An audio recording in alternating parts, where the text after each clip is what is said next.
শুরু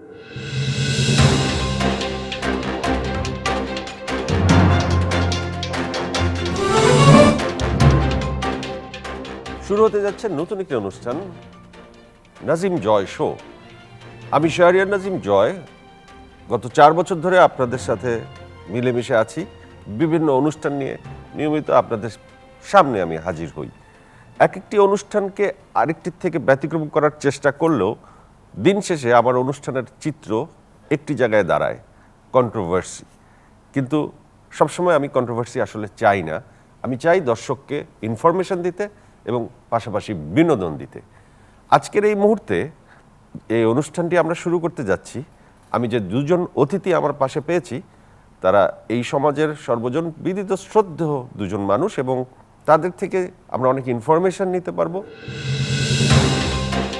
ডান পাশে আছেন, টক শোতে আপনি গত 12 বছর ধরে রাজত্ব করছেন, বিভিন্ন শোতে আসছেন এবং আপনার কথা 12 বছর ধরেই মানুষ গ্রহণ করছেন, এমন একজন মানুষ আপনি, গোলাম মাওলা রনিন, এবং আমাদের সবার প্রিয় আন্দালিব রহমান পার্থ, ব্যারিস্টার। লাস্ট কবে আপনারা একসাথে টক শোতে অনেক বছর হয়ে গেছে মনে হয়, তাই না? বছর হয়ে গেছে। দর্শকের জন্য এটা এই শোর একটি বড় অ্যাডভান্টেজ যে আপনাদের দুজনকে খুবই ক্লোজ ডোর একটা শোতে আমরা পেতে যাচ্ছি। দেশে এখন একটা ভীষণ রকম ক্রাইসিস মোমেন্ট শুরু হয়েছে এবং এই মোমেন্টে কিছুদিন আগে ইলেকশন হলো। আমাদের মহিউদ্দিন সাহেব ঢাকা 10 থেকে নির্বাচিত হলো। তো মানুষ বলছিল যে এই সময় ইলেকশন কেন, ইলেকশন না হলেও ভালো হতো। তো আপনি বিরোধী রাজনীতির সাথে জড়িত, বিএনপি দলের সাথে জড়িত। তো আমি আওয়ামী লীগের কথা বাদই দিলাম, বিএনপি কেন ইলেকশন ছাড়লো না?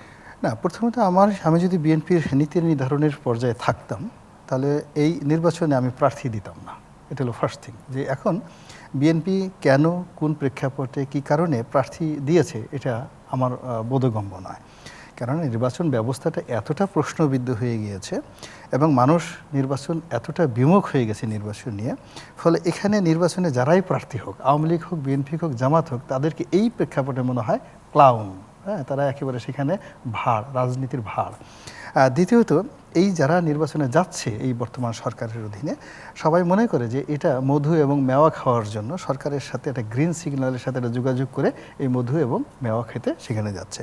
ফলে এই নির্বাচনে যাওয়াটা এই মুহূর্তে যে কোনো কারোর জন্য এটা খুব বিব্রতকর। যতদিন পর্যন্ত না গণতান্ত্রিক বিধি ব্যবস্থাটা একেবারে প্রাতিষ্ঠানিক পর্যায়ে না আসবে, যতদিন পর্যন্ত মানুষ এর মধ্যে একটা বিশ্বাস আসবে যে আমি ভোট দিতে পারবো এবং I have a leader, I have a wish, আমার একটা ইচ্ছা আছে এবং আমার একজন নেতা আছে, আমার সেই ইচ্ছা দিয়ে আমার নেতাকে আমি ভোট দিতে চাই। মানুষের মধ্যে এই আগ্রহটা যতক্ষণ পর্যন্ত না আসবে ততক্ষণ পর্যন্ত আসলে রাজনীতির মাঠে প্রার্থী হওয়া যে কোনো প্রার্থীর জন্য এটা অপমানজনক। ফলে এখন যারা প্রার্থী হয়েছিলেন তাদের জন্য এটা অপমানজনক। আর এখন যারা এমপি নামধারী এখন ঘুরে বেড়াচ্ছেন বিভিন্ন জায়গাতে, আমার কাছে মনে হচ্ছে না যে তারা সম্মান এবং মর্যাদার যে জায়গাগুলো আছে সেই জায়গাতে ভালো অবস্থানে আছেন। এমনকি অনেক বড় বড় মন্ত্রী আছেন, এমপি আছেন। আমি সাধারণ একজন মানুষ, কিন্তু আমার সঙ্গে বসতে গিয়ে, কথা বলতে গিয়ে একসময় তাদের খুব আপনজন ছিল, কিন্তু আমি দেখি তাদের মধ্যে একটা ইনফেরিয়ার কমপ্লেক্স কাজ করে, যে তারা যে মন্ত্রী বা এমপি হয়ে গেছে এটা বলতেও তারা লজ্জাবোধ করে। আমার সামনে কিন্তু সেটা বলতে চায় না। তারা বিভিন্ন বিষয় নিয়ে আলাপ আলোচনা করে, আমার বাসায় কেমন আছে, সে কেমন আছে, এই সমস্ত খাজুরি আলাপ। কিন্তু ব্যক্তিগতভাবে রাজনীতি নিয়ে আলাপ করার মতো নৈতিক যোগ্যতা সম্পন্ন লোক, যে আমি এখন এমপি আছি, আমি মন্ত্রী আছি, এটা ভাবসাব আছে না, ওইরকম আমি আসলে বর্তমান কারোর মধ্যে দেখি। আপনার কাছে আসছে, ইলেকশনকে আপনি সাধুবাদ জানাচ্ছেন? বা প্রশ্নই উঠে না। আমি কেন, এই যে বাংলাদেশের কোনো মানুষ আসলে এই ব্যাপারগুলি নিয়ে আর কথা নাই বলি, এই জিনিসগুলি আসলে আর বলার কিছু নাই। আমার মনে হয় একটা গোষ্ঠী সৃষ্টি হয়ে গিয়েছে। আর আরও খারাপ লাগে ব্যবসায়ীরা, যারা শত শত কোটি টাকার মালিক, তারাও কেন জানি, মনে আগে করতাম রাজনীতিবিদরা খারাপ, এখন দেখি ব্যবসায়ীরা সুযোগ পেলে দেখি মানচিত্র খেয়ে ফেলে। 15,000 ভোটে কেন ব্যবসায়ী ভদ্র বলতে পারলেন না যে আমি নির্বাচন করব না? সো আর বিএনপি বলতে পারলো না, যেটা আপনি বললেন, যেটা উনি বললো, যে কী দরকার বারবার এগুলিতে। আর সবচেয়ে বড় কথা, এখানে একটা ভাইটাল পয়েন্ট মিস হয়ে গেছে। দেশ এখন আমার তো স্বাধীনের পর জন্ম, আমার দেখা সবচেয়ে বড় ক্রাইসিস আছে, সেটা হলো করোনা আতঙ্ক।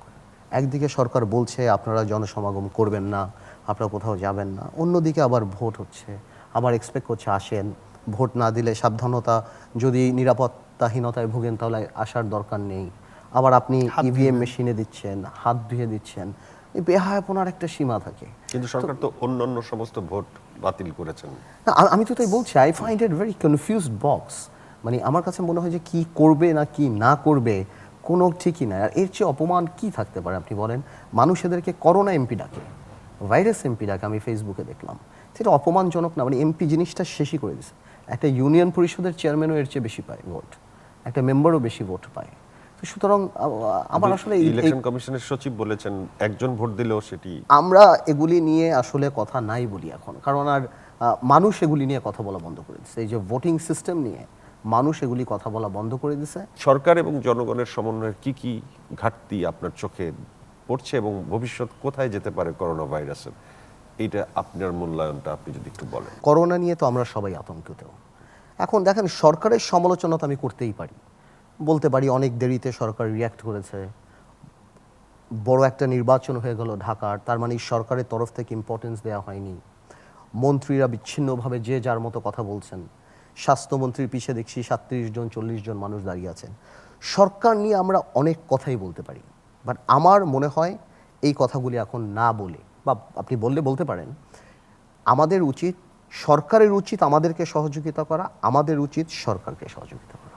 সরকারের এই মুহূর্তে সবচেয়ে বড় কাজ যে এই জিনিসটা ডিক্লেয়ার করা যে this is a national crisis, সবাই একসাথে আসো, অল পার্টি ক্রাইসিস কাউন্সিল বানানো উচিত, যেখানে রাজনীতিবিদদেরকে সম্পৃক্ততা। আমরা কেন কোয়ারেন্টাইনে যাব? আমরা যাব না, আমরা সেলফ কোয়ারেন্টাইন বা আমরা যাব না। এই যে স্টে হোম, আমরা যে বারবার ফেসবুকে স্ট্যাটাস দেখি, এটা কাদের স্ট্যাটাস? এটা বড় লোকদের স্ট্যাটাস, সমাজের মধ্যবিত্ত উচ্চ মধ্যবিত্ত স্ট্যাটাস। আর আমাদের স্ট্যাটাস দেওয়া উচিত ছিল stay home if you can afford it, or stay home and take care of a family. কারণ আজকে 7 কোটি মানুষ লেবার, দিনমজুর, তারা কোথায় যাবে? সো সরকার, আমি বারবার দেখছি যে হাত ধোয়া বা এটা করা বা পরিষ্কার থাকা, সামাজিক দূরত্ব বজায় রাখা, ফাইন, নট আ প্রবলেম। কিন্তু আপনি লক্ষ্য করুন, যার করোনা হচ্ছে তাকে কিন্তু সবাই ফেলে দিচ্ছে, তাকে কিন্তু হাসপাতাল নিতে যাচ্ছে না। ডাক্তারদের প্রোটেকশনের কথা চিন্তা করে দেখেন। আমি একটা প্রশ্ন জিজ্ঞেস করতে চাই, এখানে আমি রনি যেহেতু বিএনপিকে রিপ্রেজেন্ট করে টু সাম এক্সটেন্ট, সেও বসা। আচ্ছা জয়, আজকে 300 এমপি আছে, 10 বছর যাবৎ তারা এমপি, কত ভোটে তারা এমপি হয়েছে আমি তাই নাই গেলাম। আজকে সব সরকার করবে কেন? প্রাইভেটাইজ কেন করা হচ্ছে না? এই 300 এমপি যদি 1 কোটি টাকা করেও খরচ করে, তাহলে তো 300 আসনে 2টা করে ভেন্টিলেটর মেশিন দিতে পারে। কই, তারা তো করছে না, সরকারও তাদের থেকে করছে না। আজকে বড় বড় দরবেশরা, বড় বড় এই যে সামিট গ্রুপ, আজকে সিঙ্গাপুরে যে বিলিয়নিয়ার হয়ে গিয়েছে, আজকে এসালম গ্রুপ দেখা যাচ্ছে 7টা ব্যাংকের মালিক, এরকম শিকদার গ্রুপ, এই গ্রুপ সেই গ্রুপ। আমরা যখন বারবার পেপার খুলি আমরা দেখি সিআইপি, ঢাকা সিটিতে রেঞ্জ রোভার গাড়ি। এই যে সমাজের বিত্তশালী যারা, অথবা যারা কন্ট্রোভার্সিয়াল, অথবা যারা ভালো, এই যে যারা বেসিক ব্যাংক থেকে মহিউদ্দিন, আজকে তারা কেন সরকারের কাছে যে বলতে পারে না যে এই ডিস্ট্রিক্টের দায়িত্ব আমরা নিচ্ছি?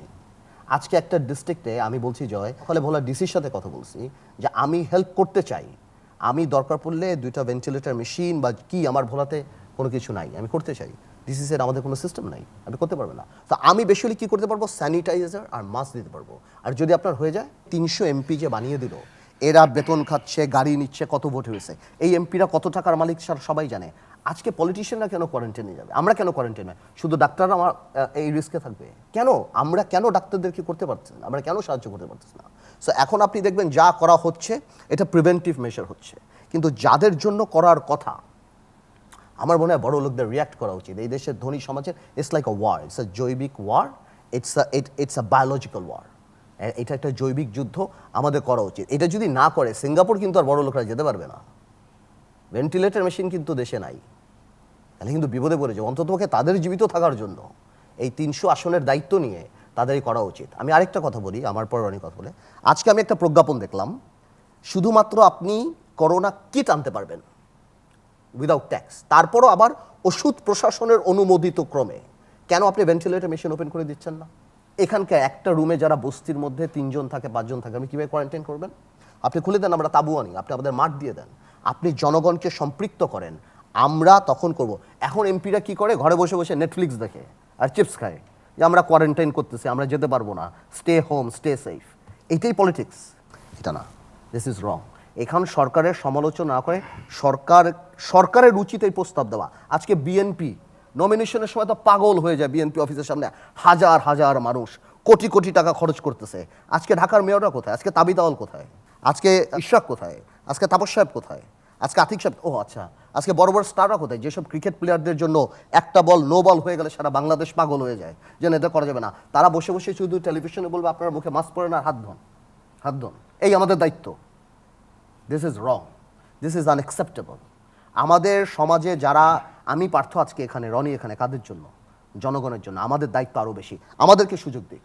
আমরা তো প্রাইভেট, আপনারা সুযোগটা নিজের থেকে গ্রহণ করছেন, আমাকে তো দিচ্ছেন না, আমি কিভাবে করব? আপনি যদি আজকে ভেন্টিলেটর মেশিন আনতে যে আপনি আমাকে ট্যাক্স আটকিয়ে ফেলবেন, আমি সরকারি হাসপাতালে দেখবেন আপনি আমাকে নীতি দিবেন না, আপনি আমাকে মাঠ দেন আমি তাবু আনি, আপনি আমাকে ডাকেন, আপনি দেখেন সবাই পার্টিসিপেট করুক, নট নেসেসারিলি।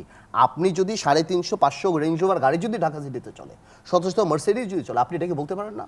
আজকে যারা দেখেন বিভিন্ন সময় সিআইপি লাইন দিয়ে, পেপারে ছবি দিয়ে কোটি কোটি কোটি টাকা এগিয়ে যাচ্ছে বাংলাদেশ, উন্নয়ন, স্বাস্থ্য খাতে নাকি এত কিছু, তো এখন তো দেখা যাচ্ছে লাশ কেউ ধরতেছে না, ডাক্তারের অ্যাপ্রন নাই, ডাক্তারের পূরণ নাই, স্বাস্থ্য খাতে নাকি আমরা রেভলিউশন করে ফেলছি।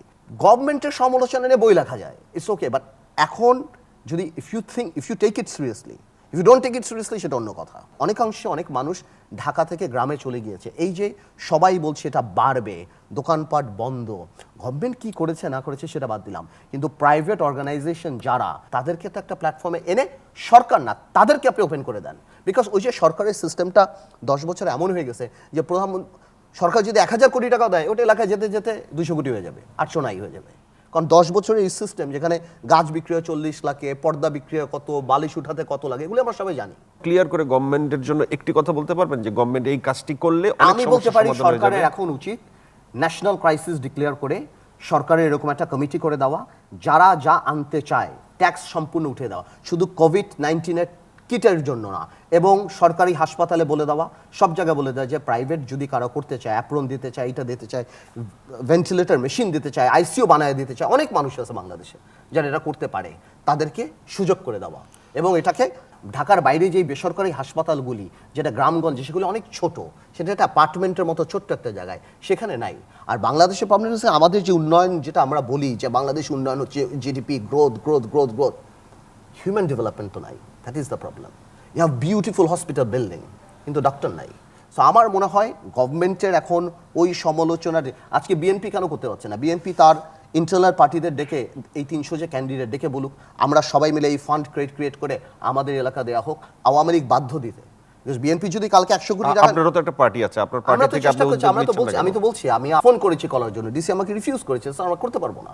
আমাদেরকে বলা হোক যে আমরা কি করতে, আমি তো একটা person, I am not as big as BNP, but আমরা আরো 10 জন মানুষের কাছে যাব।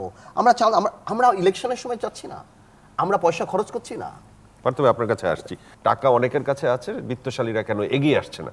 শুধু বিত্তশালীরা টাকা নিয়ে এগিয়ে আসলেই কি এই সমস্যার সমাধান সম্ভব? Not like that. তার সঙ্গে আমি তার যে কথাগুলো আছে সেগুলো তার অ্যাঙ্গেল থেকে ঠিক আছে, আমি এর সঙ্গে আরও কিছু যোগ করতে চাই। প্রথমত সে যেটা বলেছে যে এটা একটা জাতীয় সমস্যা, আমি মনে করি এটা শুধু জাতীয় সমস্যা না, এটা একটা গ্লোবাল প্রবলেম, আন্তর্জাতিক সমস্যা। এখন জাতীয় সমস্যার মোকাবেলা করার জন্য জাতীয়ভাবে আপনার কিছু বন্ধু দরকার, যেটা বর্তমান সরকারের নেই। আবার আন্তর্জাতিক সমস্যা যেহেতু আছে, এজন্য এই গ্লোবাল পার্টনারশিপ দরকার। কিন্তু বাংলাদেশের সঙ্গে যে কৌশলগত পার্টনারশিপ, এরকম পৃথিবীর কোনো দেশের নাই। অর্থাৎ আমাদের যদি প্রয়োজন হয়, টাকা দিবে, অর্থ দিবে, অস্ত্র দিবে, ভেন্টিলেশন দিবে, যা কিছু দিবে, এইরকম আমাদের কোনো ঘনিষ্ঠ বন্ধু নয়। যেভাবে ধরুন চীনের একটা প্রবলেম হচ্ছে, তার বন্ধুরা ঝাঁপিয়ে পড়েছে, সৌদি আরবের প্রবলেম হচ্ছে, ঝাঁপিয়ে পড়েছে, ইন্ডিয়ার পড়েছে, ঝাঁপিয়ে পড়েছে। কিন্তু বাংলাদেশের যে প্রবলেমটাতে এখন পর্যন্ত বিশ্বের কোনো দেশ এখান থেকে এগিয়ে আসেনি। একজন ভদ্রলোক সে টুইট করেছে জ্যাকমা, যে আমি 5টা দেশে এরকম কিছু দেবো, তার মধ্যে বাংলাদেশও আছে। কিন্তু সেই বাংলাদেশ সেই জিনিসটি কিভাবে আনবে চায়না থেকে, তার সেই দানের জিনিসগুলো, সেটা এখন পর্যন্ত আজকে 4-5 দিন যাবত সিদ্ধান্ত নিতে পারছে না। তারা এখন পররাষ্ট্রমন্ত্রী বলছে যে এটা সে বিমান ভাড়া করে আনবে। অথচ দেখেন আমাদের বিমানগুলো সব বসে আছে এখানে, প্রত্যেকটা বিমান বসে আছে। একটা বিমান যদি যারা আমরা ভাড়া না করে, যদি নিজেদেরই বিমান পাঠিয়ে সেই যেই সামগ্রীগুলো, চিকিৎসা সামগ্রীগুলো যদি আমরা চায়না থেকে আনি, অনেকগুলো সেফ হয়ে যায়। তো কাজেই এই কাজগুলো করার জন্য দেশীয়ভাবে, আন্তর্জাতিকভাবে যে সমন্বয় দরকার, যে দক্ষ লোক দরকার, যে হৃদয় দরকার, যে মানসিকতা দরকার, সেটা বর্তমান সরকারের কারোর মধ্যে আমি এখন পর্যন্ত দেখিনি। পার্থ যেটা বললেন সেটা হলো সে ডিসি সাহেবকে টেলিফোন করেছে। এখন ডিসি সাহেবকে ফোন করবে, ডিসি সাহেব ডাইরেক্ট বলেছে যে আপনি এখানে মুভমেন্ট করবেন, তারপরে এই জিনিসগুলো দিবেন, এটা তো আমি আমার কোনো ম্যানুয়ালের মধ্যে সিস্টেমের মধ্যে দেখতে পাচ্ছি না। এটা অত্যন্ত বাস্তব কথা। এবং আমরা যারা বিরোধী দলের রাজনীতি করি, আমরা যদি এখন একটা ভালো কাজ করতেও যাই, দেখা যাচ্ছে যে সরকারি দলের যে সমস্ত লোকজন রয়েছে তারা করবে কি, এরা মনে করবে যে এটার মাধ্যমে রাজনীতি করার চেষ্টা করছে, এর গাড়ি ভেঙে দাও, এর বাড়িতে আগুন লাগাই দাও।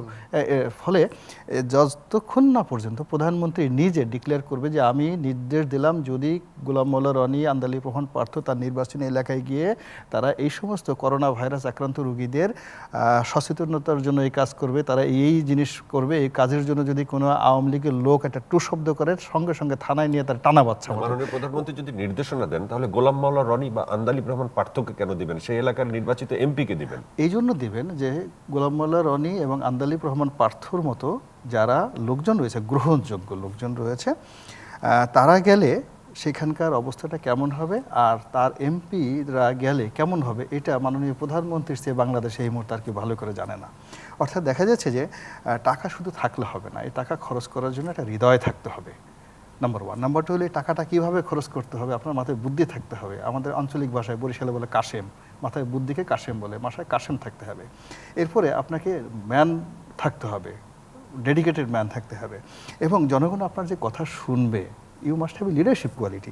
এখন আপনি যদি বলেন এই আন্টু বান্টু পান্টু তোমরা কে কোথায় ছিল, আসো, তোমার আমি মন্ত্রী বানাই দিলাম, এমপি বানাই দিলাম, তোমাকে উপজেলা বানাই দিলাম, এই আন্টু বান্টু পান্টু দিয়ে তো আপনি পাবলিক ম্যানেজ করতে পারবেন না। পাবলিক ম্যানেজ করার জন্য unit leader, the leadership quality, যারা বাই বর্ন লিডারশিপ কোয়ালিটি আছে, যারা বিভিন্ন প্রতিযোগিতামূলক পরিবেশের থেকে নিজেদের নেতৃত্ব প্রতিষ্ঠিত করেছে এবং সারা দেশ তাদেরকে নেতা হিসেবে জানে।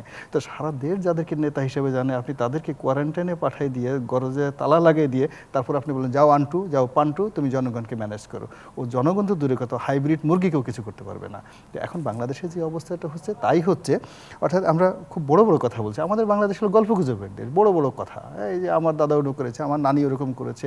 তো এই দাদা নানির সেই আগের যে যাকে বলে সররা দিয়ে বা ওই যে আমাদের বলে গুলতি দিয়ে বাঘ মারার যে কাহিনী, এটা এখন চলবে না। এটা করোনা ভাইরাস, বুঝতে হবে যে করোনা ভাইরাস ইটালিকে ফিনিশ করে দিয়েছে, মার্কিন যুক্তরাষ্ট্রকে রাস্তায় নামিয়ে দিয়েছে, কানাডার জাস্টিন ট্রুডোর চোখে অশ্রু নিয়ে আসছে, সৌদি আরবের মতো একটা কনজারভেটিভ সোসাইটিকে একেবারে ঘরের মধ্যে আবদ্ধ করে ফেলেছে। সেই জায়গাটা নিয়ে আমরা ঠাট্টা মস্করা করতেছি। অর্থাৎ আপনার কাছে একটা রয়্যাল বেঙ্গল টাইগার আসছে আক্রমণ করার জন্য, আপনি এটাকে একটি ইঁদুর মনে করে আপনি ঠাট্টা মস্করা করছেন। তো আমাদের এই যে ন্যাশনাল ক্রাইসিসটি, আন্তর্জাতিক ক্রাইসিসটি, এটি মোকাবেলা করার জন্য যে গণসচেতনতা দরকার, সেই গণসচেতনতা সৃষ্টি করার জন্য যারা বলবেন সেই লোকই তো খুঁজে পাওয়া যাচ্ছে না। এখন বিরক্তিকর, যাদের কথা শুনলে মানুষ বমি করে দেয়, যাদের কথা শুনলে মানুষের শরীরে চুলকানি আসে, যাদেরকে মানুষ ঘৃণা করে, রাস্তায় যদি ওই সমস্ত মানুষ দেখে মুখ ফিরে রাখে।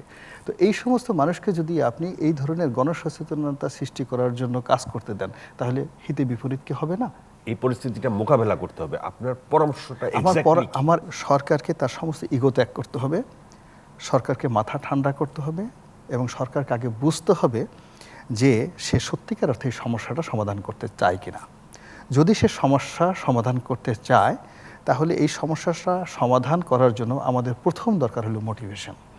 এই মোটিভেশন করার জন্য যারা মোটিভেট করতে পারে, যে সমস্ত লোকজনের মোটিভেশন পাওয়ার রয়েছে এই দেশে, সে জামাত করুক, সে বিএনপি করুক, সে পার্থ হোক, সে রনি হোক, সে জোনায়েদ সাকি হোক, সে তাপস হোক, এরা যে কোনো লোকেই যাদের মোটিভেশন পাওয়ার আছে, যাদের কথা জনগণ শুনবে, তাদেরকে এনে একই মঞ্চে বসাতে হবে, যেটা ব্যারিস্টার পার্থ বললেন। পার্থ ভাই, এই সিচুয়েশনটা সারা বিশ্বে যেভাবে বিশাল আকার ধারণ করেছে, বাংলাদেশের ওয়ার্স্ট কেস কি হতে পারে? পৃথিবীর সাথে আপনি বাংলাদেশে তুলনা করেন না। চায়নাতে কতখানি মৃত্যু রেট, চায়নার চিকিৎসার কোয়ালিটির কথা মাথায় রাখবেন। ইটালিতে কতখানি মৃত্যু রেট, ইটালির শিক্ষাগত যোগ্যতা, ইটালির ইকুইপমেন্ট, এগুলি আপনি মাথায় রাখবেন। বাংলাদেশে কয়টা ভেন্টিলেটর আছে, কয়টা আইসিইউ আছে, সেটা আপনি জানেন। অলরেডি বাংলাদেশে এই অ্যাটিটিউড স্ট্যাবলিশ হয়ে গিয়েছে যে আমরা প্রিভেন্টিভ মেজারে যাব, হাত ধুবো, মাস্ক পরবো। বাই চান্স যদি হয়ে যায় তাহলে শেষ, ওর বাড়িতেও যাব না, ওর লাশ অনেকে বলছে পুড়িয়ে ফেলতে হবে, অনেকে বলছে ওর বাড়ি এলাকায় কেউ যেতে পারবে না। এই জিনিসগুলি কিন্তু পৃথিবীর অন্য কোথাও নাই। আপনার বাংলাদেশের ধনাঢ্য পরিবার, অনেক ভালো মানুষ আছে, এবং সরকারের ইনসাইড অনেক মানুষ আছে যারা সরকার জানে কত বেনিফিশিয়ারি, তারা হাজার হাজার কোটি টাকার মালিক। তাদের নিয়ে একটা গোল টেবিলে বসতে হবে যেটা সরকার একা করতে পারবে না, বিকজ সরকারের এক্সিকিউশনারি সিস্টেমটা নষ্ট হয়ে গেছে। আপনি বা গোলাম মাওলা রনি এই শোতে আপনারা যে গণ্যমান্য ব্যক্তি, বাংলাদেশের যে দুজন গ্রহণযোগ্য ব্যক্তি, আপনারা এই উদ্যোগটা তো না, আমি আপনাকে একটা কথা বলি, আমাদের উদ্যোগ তো আমি তো এখানে যেহেতু কথা বলছি আপনাকে, আমি তো বললাম আমরা তো রেডি, বাট এই জিনিসটা সরকারের ওয়েলকাম করতে হবে। আমি পার্থ কতখানি করতে পারবো? একটা হাসপাতালে হয়তো আমি 20 লক্ষ 25 লক্ষ টাকা দিয়ে একটা কাজ করতে পারবো, বা রনি করতে পারবে, বা 50 লক্ষ। বাট আমাদের তো যখন একটা সিস্টেমে দাঁড়িয়ে যাবে, এটা আমি ব্যক্তিগতভাবে কি করি সেটা না। ধরেন যদি এরকম হয়, না, না, আপনি 5 কোটি টাকা, আপনি 5 কোটি টাকা এইভাবে 100 কোটি টাকা মাননীয় প্রধানমন্ত্রীর হাতে আপনারা তুলে দেন। No, it's not the amount that is important. আমি বুঝাই আপনাকে, এই জিনিসটা কারো হাতে দেওয়ার ব্যাপার না, সরকারের হাতে দেওয়ার ব্যাপার না। এই জিনিসটা প্রাইভেটাইজেশনই দিতে হবে। সরকারের হাতে যদি আপনি দেন, তাহলে ওই 1000 কোটি কিন্তু এলাকায় যেতে যেতে 100 কোটি হয়। সুতরাং মানুষ ইন্টারেস্টেড না। এই জন্য এর চেয়ে আপনি মানুষকে দায়িত্ব দিয়ে দেন, বড় বড় গ্রুপকে দায়িত্ব দিয়ে দেন, যে ভাই তুমি আমাকে এই 5টা হাসপাতালে আমাকে 10টা ভেন্টিলেটর মেশিন রেডি করে দাও। এই যে 5 থেকে 7 কোটি মানুষ যারা স্টে হোম করতে পারবে না, যারা তাদের এলাকায়, যারা দিন আনি দিন মজুর খায়, তাদেরকে আপনি কি ব্যবস্থা করবেন? সেখানে ওই ফান্ডগুলি আপনি দেন, ডিসিকে দেন, এমপিদেরকে বলেন তত্ত্বাবধান করার জন্য, একটা লিস্ট করেন ইউএনওকে দিয়ে, টিএনওকে দিয়ে, তাদেরকে আপনি সাপোর্ট করেন। আর গভর্নমেন্টের সবচেয়ে বড় কথা কি শুনেন, গভর্নমেন্ট যখনই ন্যাশনাল ক্রাইসিস দিয়ে সবাইকে বলবে যে আমরা সবাই মিলে কাজ করি ফিনান্সিয়ালি, আপনার জায়গা থেকে আমি সব খুলে দিচ্ছি, তখন দেখবেন মানুষ ঝাঁপিয়ে পড়ছে। কিন্তু যখনই আপনি বলবেন সরকারকে যে টাকা দাও, তখন দেখবেন কিছু কিছু লোকজন, ব্যাংকের মালিক, এইটার মালিক, অ্যাসোসিয়েশন, তারা বড় বড় পাওয়ার প্ল্যান্টের ব্যবসা পাওয়ার জন্য 10 জন মিলে একটা চেক দিয়ে, যে চেকটা দিয়ে আসতেছে, ওই দেওয়ার সাথে সাথেই কিন্তু ব্যাংক একটা খেয়ে ফেলছে। এর চেয়ে আপনি ওপেন করে দেন, সরকারের কাছে এনাফ মানি, ডেভেলপমেন্ট কাজগুলি হল্ট করে দেন, সো কল ডেভেলপমেন্টগুলি, এগুলি হল্ট করে দিয়ে এই টাকাগুলি অ্যাকোমোডেট করেন, করে আপনি ডিসিদেরকে পাঠিয়ে দেন যে 2 কোটি 3 কোটি টাকা করে আমি ডিসিদের পাঠিয়ে দিচ্ছি। আর এমপিদের বলে দেন যে তোমরা ফান্ড কালেক্ট করো, ব্যক্তিগতভাবে করো। একজনকে মুখোশ পরিয়ে দিয়ে 24 জন দাঁড়িয়ে ছবি তুলে, ডেঙ্গুর সময় যেমন হয়তো ময়লা ফেলে ময়লা পরিষ্কার করছে, এগুলির আর স্কোপ নাই, মানুষ হাসে। এগুলি যাতে না করে, বিএনপির স্ট্যান্ডিং কমিটি মিটিং ডাকা উচিত, যে ডেকে বলা উচিত করে যে we should help the country by gov, because driving সিটে তো আওয়ামী লীগ। আপনি আওয়ামী লীগের অধীনে নির্বাচনে যেতে, মানে সরকারের অধীনে নির্বাচনে যেতে পারবেন, এই নির্বাচন কমিশন এগেন্সে নির্বাচনে যেতে পারবেন, সবই মানতে পারবেন, ম্যাডামের মুক্তি চেতে পারবেন তাদের কাছে, তো তাদের সাথে মিলে আপনি জনগণকে হেল্প করতে পারবেন না? আমাদের দর্শক 2 ধরনের আছেন এই সেটের সামনে বসা, যারা হোম কোয়ারেন্টাইনে আছেন, অজস্র সময় বাসায় অবসরে আছেন, যারা অনেক সচ্ছল বা যারা মোটামুটি সচ্ছল, কষ্ট করেই কোয়ারেন্টাইনে থাকতে হচ্ছে। আর এক ধরনের আছে যারা থাকতে পারছেন না, তারা বাইরে কাজে ছুটাছুটি করছে এখনো, এবং তারা হয়তো অতটা সচেতনও হতে পারছেন না যে এই দেশে কিছু হবেন না। এই 2 ধরনের মানুষের জন্যই আমরা কিছু মেসেজ আজকে দিতে চাই এই শোতে।